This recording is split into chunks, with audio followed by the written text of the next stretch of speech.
بات کرتے ہیں حامد میر صاحب سے، سینئر صحافی ہیں، کیونکہ پہلے پہل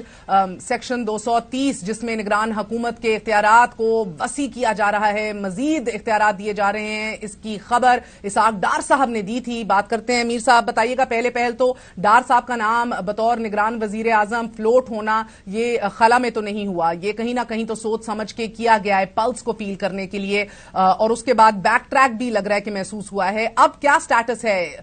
اسحاق ڈار صاحب کے نام کا؟ دیکھیں، جو مسلم لیگ نون کی قیادت ہے اس نے اسحاق ڈار صاحب سے پہلے ایک سینئر افسر جن کا تعلق مسلم لیگ نون سے ہے پہلے ان سے کہا، تو انہوں نے جب معذرت کر لی تو پھر اسحاق ڈار صاحب کا نام سامنے آیا ہے۔ تو اس کی وجہ یہ ہے کہ مسلم لیگ نون یہ چاہتی ہے کہ ہر صورت میں الیکشن 3 مہینے کے اندر ہو جائے، اور ان کو خدشہ یہ ہے کہ اگر کوئی ٹیکنوکریٹ آئے گا یا کوئی اکانومسٹ آئے گا تو شاید الیکشن وہ 3 مہینے میں نہیں کروائے گا۔ تو اس لیے جو اسحاق ڈار صاحب کا نام آیا ہے یہ کوئی فلوٹ وغیرہ نہیں ہوا، یہ بالکل نام جو ہے یہ مسلم لیگ نون کے اندر اس پر جو قیادت ہے وہ اس پہ غور کر رہی تھی۔ مگر is the name of the table now, یا ابھی بھی ڈار صاحب is very much in the running? کیونکہ میاں محمد نواز شریف صاحب کا تو یہ کہنا ہے کہ جو رپورٹ ہوا ہے کہ جو بھی ہو جائے کم ووٹ میں انٹرم پرائم منسٹر جو ہے وہ حکومت کا ہی منتخب کرتا ہوگا۔ یہ کیا بڑا واضح پیغام ہے کسی کے لیے؟ نہیں، میں اس بارے میں کوئی حتمی رائے نہیں دے سکتا، اس لیے کہ ابھی یہ صرف پیپلز پارٹی کا مسئلہ نہیں ہے، JUI کا بھی مسئلہ ہے، اور بھی جو اتحادی جماعتیں ان سب کا مسئلہ ہے، اور یہ سارے مل کر ہی کسی نام پہ اتفاق کریں گے۔ سر، اسٹیبلشمنٹ کے نامنی کے حوالے سے کیا خبر آ رہی ہے اور حکومت کے کیا ارادے ہیں؟ دیکھیں، ابھی تو حکومت کا جو ارادہ ہے جس میں صرف مسلم لیگ نون نہیں بلکہ پیپلز پارٹی بھی شامل ہے،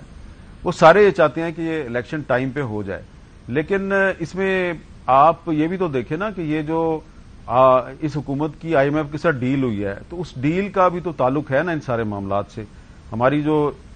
پچھلے کچھ دنوں میں اسلام آباد میں جو کچھ ویری ویل انفارمڈ اور انفلوئنشل قسم کے جو ڈپلومیٹس ہیں جو کہ اس سارے پروسیس میں جو IMF اور پاکستان کی ڈیل میں بھی انڈائریکٹلی انوالو تھے، ان سے جو بات چیت ہوئی ہے تو اس سے تو ہمیں یہی پتا چل رہا ہے کہ یہ الیکشن ٹائم پہ کروانا جو ہے یہ کمٹمنٹ ہے جو پاکستان نے دی ہے۔ لیکن اب اس کے ساتھ ہی ساتھ ٹیررزم کے واقعات بڑھ گئے ہیں، اور اس کے علاوہ جو سینسس کا معاملہ ہے، مردم شماری کا، وہ بھی بڑا اہم ہے۔ تو اس کی وجہ سے ہو سکتا ہے کہ اگر کوئی ٹیکنوکریٹ یا غیر سیاسی آدمی آئے گا تو وہ یہ کہہ سکتا ہے کہ جی میں کنسنسس پیدا کروں گا، کوئی ایسا الیکشن کرواؤں گا جس پہ کوئی زیادہ اعتراضات نہ ہوں۔ تو شاید اس لیے یہ جو حکومت ہے اس کی کچھ ترجیح یہ لگ رہی ہے کہ سیاسی بندہ آ جائے، تو سیاسی بندہ آئے گا تو وہ ٹائم پہ الیکشن کروا دے گا۔ تو ابھی لگ یہ رہا ہے کہ ابھی ان کے اندر خود بھی جو ہے وہ کسی پہ اتفاق نہیں ہو رہا۔ مگر میر صاحب، کون نہیں چاہ رہا کہ الیکشن ٹائم پہ ہوں؟ روز یہ ہمیں آ کے یہی باتیں کرتے ہیں۔ ANP کے امیر حیدر ہوتی صاحب بھی آج کہہ رہے تھے تاخیر الیکشن کو متنازع بنا دے گی، پیپلز پارٹی بھی کہہ رہی ہے چاہتے ہیں الیکشن ٹائم پہ ہوں۔ کس کو پیغام دے رہے ہیں؟ خدشہ کیا ہے؟ ڈر کیا ہے؟ کون نہیں چاہتا؟ کون چاہ رہا ہے کہ الیکشن اس سال نہ ہو، یہ آپ کا سوال؟ تو میں آپ کو 2 نام بتا دیتا ہوں۔ استحکام پاکستان پارٹی کہتی ہے کہ الیکشن اس سال نہیں ہونا چاہیے، نہیں ہو سکتا، اور جو پرویز خٹک صاحب نے جو نئی پارٹی بنائی ہے اس کے بھی بہت سے لوگ کہتے ہیں کہ الیکشن اس سال نہیں ہو سکتا اور نہیں ہونا چاہیے۔ بس آگے آپ خود سمجھیں۔ مگر میر صاحب، اب حکومت نے بھی جو نگران سیٹ اپ کو مزید اختیارات دینے کے لیے ارکان کو اعتماد میں لیے بغیر آج پارلیمنٹ میں مشترکہ اجلاس میں الیکشن ایکٹ میں ترمیم پیش کر دی ہے، تو بری طرح آج ایکسپوز ہو گئے ہیں اور رد کر دی ہے اپنے ہی اتحادیوں نے۔ اب کیا ہوتے دیکھ رہے ہیں؟ دیکھیں نا، اگر نگران حکومت جو ہے اس کو ڈیولپمنٹ فنڈز استعمال کرنے کی اجازت مل جائے گی، اگر نگران حکومت کو پوسٹنگ ٹرانسفرز کی اجازت مل جائے گی، تو پھر وہ نگران حکومت تو نہیں ہے نا۔ تو پھر میرا خیال ہے ان کو اگر کوئی امینڈمنٹ کرنی چاہیے تو وہ یہ کرنی چاہیے کہ یہ جو سٹنگ گورنمنٹ ہے یہی اپنے اختیارات تھوڑے محدود کر کے تو یہی نگران حکومت کا روپ دھار لے، کیونکہ اگر اسحاق ڈار نے ہی پرائم منسٹر بننا ہے اور اگر پیپلز پارٹی ہے کہ کسی رہنما نے فورن منسٹر بننا ہے تو پھر اس سے بہتر یہ ہے کہ یہ پھر یہی حکومت جو ہے یہ الیکشن تک بیٹھی رہے، کیونکہ اس طریقے سے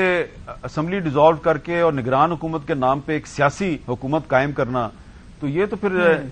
آئین کا جو آرٹیکل 224 ہے اس کی خلاف ورزی ہے۔ تو ارکان تو بجا برہم ہوئے آج اس طرح برہم ہے، مگر اپنے اتحادیوں نے سوال اٹھا دیا، یعنی کہیں نہ کہیں ٹرسٹ ڈیفیسٹ جو ہے وہ بڑھتا چلا جا رہا ہے سر، اور یہ کہیں نہ کہیں آپ کو لگ رہا ہے کہ جس طرح یہ خود دعویٰ کر رہے ہیں پیپلز پارٹی ربر سٹیمپ ہونے کا گلہ کر رہی ہے، اسی اسمبلی کا حصہ ہیں اور خود کوئی ربر سٹیمپرز قرار دے رہے ہیں؟ جی ہاں، یہ بات تو آپ کی درست ہے، اور آج میری کافی سارے ارکان پارلیمنٹ سے بات ہوئی ہے تو وہ سارے کے سارے یہی کہہ رہے ہیں کہ یہ ارادے یہی لگ رہے ہیں کہ